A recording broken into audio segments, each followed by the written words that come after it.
Good afternoon.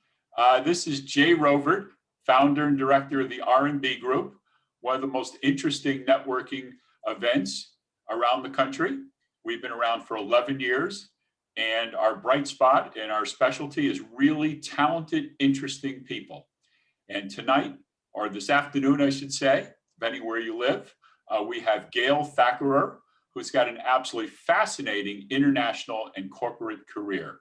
And Gail, welcome to our event. And I'd like you to give us a little background of how you started and a little bit about your parents and your family life, which really helped to mold you in the successful career that you've had. Hi, Jay. Thank you for having me here today. As I mentioned to you, I am from India. I was born in a very small town in a hill station. My father was a high school teacher. My mother was a housewife, but the force behind all of her children. Education was a very important thing for us in our family. I went to a British school, did my senior Cambridge exam, and that was a very strong foundation for me because in the schools, we had to participate in every extracurricular activity as well. Sure. So whether it was drama or sports or whatever. And I blessed my English teacher who got me into drama. Yep. And got me out of my sort of introverted behavior in a way. Yep. And I've always used those skills as I've gone along. So I went to college in Bombay, did my undergraduate in accounting and auditing. Yep. And why accounting? I'm the youngest of 6 children. And that was one field that they hadn't picked. And so I decided a CPA sounds like fun. Yep. When I was in my final year of college, I heard about the MBA program in the US. Interestingly, MBA was a banned course in India at that time. Why? So leave it to the government. I couldn't figure it out. Sure. So I applied for aeronautical engineering and somehow managed to come into this country. And I went to Wharton. I applied it out of ignorance, applied at Harvard and Wharton, thinking I would get in. I did get into both.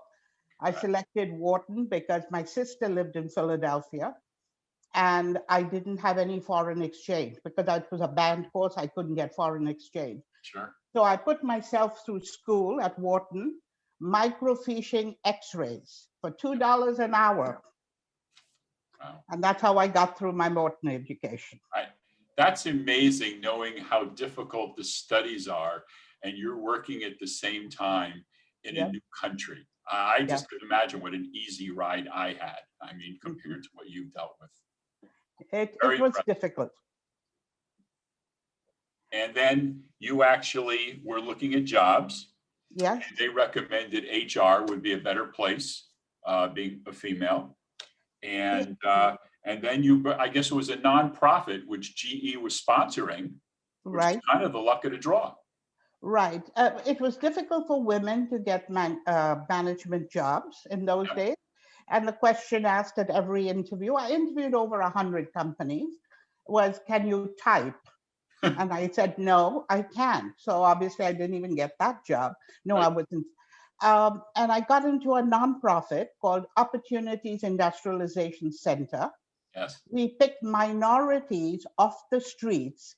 We gave them basic skills. We called it the feeder group, to how to interview. Right. Then we had different skills. This was a national organization sponsored by both federal and state funds. Yep. And we gave them skills and we found jobs for them.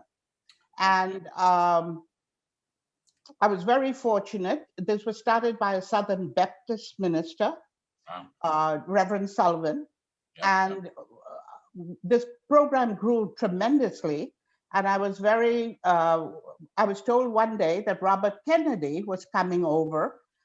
And being a very young girl at that time, and absolutely, he was brought into my office because because I was not African American, I couldn't work in human resources.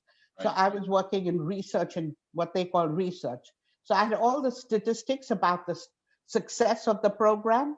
So they brought Robert Kennedy to my office, and I had to give him how well our program was doing so we would get more funds. GE was a sponsoring company, and after I was there for about a year and a half, the GE guy asked me, why don't you come and work for GE? And of course, I jumped on that. Sure. And 3 days after I moved to GE, I was called early in the morning that President Johnson was coming, and could I come back to the office because I had all the data. Yeah. And I went in there, and this was during, I'm aging myself, but it was the Vietnam War. Yep. And the Secret Service was all over the place. And I told them I had to go into the building because I was called. And they lifted me up and pushed me right into the elevator so I could go. And I sat behind President Johnson. So those were highlights of those years. You are one of two people I know who's actually seen RFK in the flesh. Oh, he's one other client. absolutely, Yeah. absolutely charismatic individual. He was so passionate about what we were doing. And he was passionate about almost everything in his Yes. life. I mean, Yes. there's all the different sides, the dark sides, the light sides, the medium sides. But he really, when it came down to government, he was much more than his brother. I mean, he really cared about these issues. Absolutely. Fascinating. Yes. So then you were at GE for how many years? About 14 years I was with Right. GE. Yeah.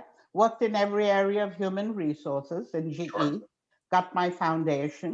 This was aerospace and defense. Right. And then I moved, my career moved because aerospace and defense was not, the programs were getting smaller. They were moving more to the West Coast. So I went to work for GlaxoSmithKline. I was recruited there, worked for the president of GlaxoSmithKline as they changed the company from neurosciences to molecular biology, which is a whole new area. I tend to be attracted to companies that are being disruptive in their industry. Sure. I find that a challenge and a fun thing to do. Yeah.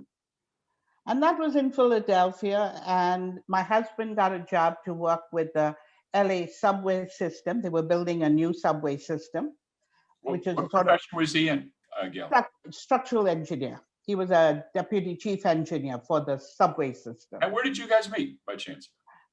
He went to Drexel, I went to Penn, and we met at the International House, actually. Okay, interesting. So we moved out there to California. And how was the change? How did you feel? New country, new part of the country, which is totally different. It's almost like another country within a country. It is. It's very different. But it's the weather is fantastic. I miss that.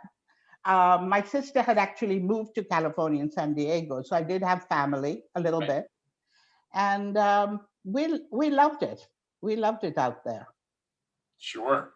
And tell me about the couple of the jobs. I mean, it was Glaxo at the time. Yeah, I had to leave Glaxo, unfortunately.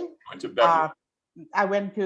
I worked for Beverly Enterprises, which was a large healthcare company. It's not well known. It has 110,000 employees. We did 1 or 2 acquisitions a month, and we grew very rapidly. And then the president decided to move the company to Fort Smith, Arkansas. And I visited Fort Smith many times. It has 1 motel and 1 restaurant at that time. Right. And I could not see educating my 3 children in Fort Smith, with all due respect. All due respect. So I worked for a diversified manufacturing company, and we got into a hostile takeover. Right. And then ended up selling the businesses and recruited by Countrywide, which was a really fun experience for me. We grew from about 3,000 people to 50,000 people. We went from 1 product to a diversified financial services company. The pressure on human resources was tremendous. Because it's how we bring people, the types of people had changed, the profile had changed. How do we train them, upskill them, reskill them? That was a really interesting job. And then my children came out of college and decided to move to New York and Boston. And I'm a very family-oriented person, so I moved back to the East Coast. Money Group. I was recruited there by the Money Group, which is a mutual of New York. Yeah. Very different culture.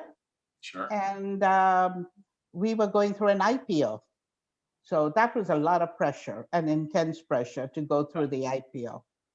And this was before they sort of got in financial issues, right? About 5, 10 years before. Yeah, it was before the financials. And eventually, Money Group was sold to AXA. AXA. Yeah, they bought it. So, unfortunately, due to a personal situation, illness in the family, I left them and worked in consulting for a number of years. Got some very nice long-term consulting assignments. We worked with United Health, HD Supply, which was a spin-off from Home Depot. Sure. And then was recruited by a startup. And I was so fascinated. There were only 30 employees when I started. And I was like, I'm not too sure if this is going to be. I had 250 people reporting to me. Now I'm working in a company of 30 employees. But it gave me the bug of the entrepreneurial startup world. I loved it. And since then, I've worked for very fast growth, mid-sized companies that are disruptive in their industry. Sure. And there's always a risk when you work for that kind of a market, but Right. it's also, there's a reward of building something, which is what I like. Very business focused. There is. And then the prestige of all the jobs you've had and everything you've learned. It's sort of like you'd be a perfect person to have there, to be the adult in the room to help these people, Right. keep them in line. And you know your compliance, your financials, and everything with your Right. background. What a great employee to Yeah. have, quite frankly. Thank you. Yes. And, well, I've known you now for about 2 or 3 years, Right. and you've been coming very loyally to our group. Mhm. And you must have, I think, 2 guests for the present event next week. Tell us your feeling. You've been around the block. You know what this game's all about. You know about networking. You know about corporate life. You know my business. You know it all.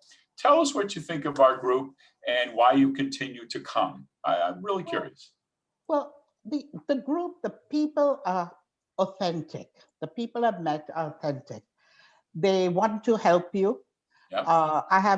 We have a few good laughs at every meeting. Yes. Somebody or the other is the clown in that group that day. Yep. I think at the end of the day, that's very important to meet people who genuinely care about you. Yep.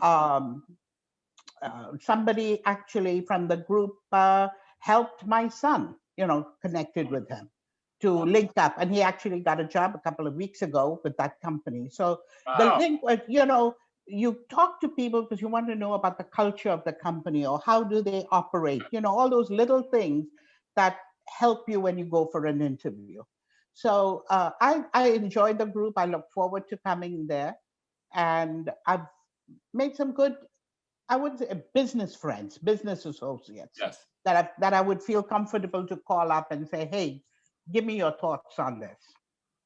And especially in today's environment, Sure. where we're going through this pandemic and the social movement, HR has become a very critical function. Absolutely. Because there is the workforce. 2020 was difficult, but relatively to what we're going to see in 21, 22, and 23, it was much easier because we don't know if the workforce, part of it is going to work remotely, part of it is going to come in. That's going to create a lot of complications. Yes. The leaders, it's somewhere I read in one of the reports, 64% of the leaders of middle-sized companies are nervous about their businesses and their productivity. How are they going to measure productivity? Sure. And then mental health has become a very big issue. Very big. So all of these things, it's interesting, talking to people in the group as well. I've talked to them about this. Yes. Because they're not sure how it's going to work moving down. Well, so it's a very interesting time for all of us. Well, I thought, Gail, that was the interesting thing. We have entrepreneurs, we have corporate people, and we mix them up from all now going online. I was a little afraid in the beginning. Number one, could we even get the technology right? But I feel now the opportunity that you could be talking to people like your friend in California. I mean, he's all so excited to come. And myself, when my initial conversation with him went on for over an hour. We couldn't get on the phone. We're having such a good time talking about zillions of different things. Yes. So Gail, No, I do. I like the breakout groups sure, because you come to know one or two people much more intimately than you would in, the open forum. sure. And I actually like the Zoom calls. I have to say I, that. I don't see us going back the other way. I don't Yeah. right now. But Gail, how about a couple finishing words? What you like? Anybody who's listening to this, your lasting impression, the last 60 seconds. Tell them just a couple words about you and what they really want to know about you. If they want to call you or talk to you as a business associate, et cetera, et cetera. Yes, please feel, I'd love to network with people. So if I can help somebody, please call me. My LinkedIn, I have my phone number and my email address. So you can just go under LinkedIn, Gail Thakarar, and you'll find me. There are not too many with that name. Yeah. And so you will find me. I am right now talking to a lot of CDOs to see how I can help them. What I call my plan is road to recovery and thrive. How a company is going to go to recover from this and thrive. So if any people want to talk to me about that, I'd love to do that. Fantastic. Well, I know you as a very talented, but more importantly, generous human being. So, with all your skill and everything that you're a nice person. Well, So, thank you. Gail, thank you so much for taking the time. Look forward to seeing you next Tuesday, and we're going to have a lot of fun that night. Great. Thank you for having me.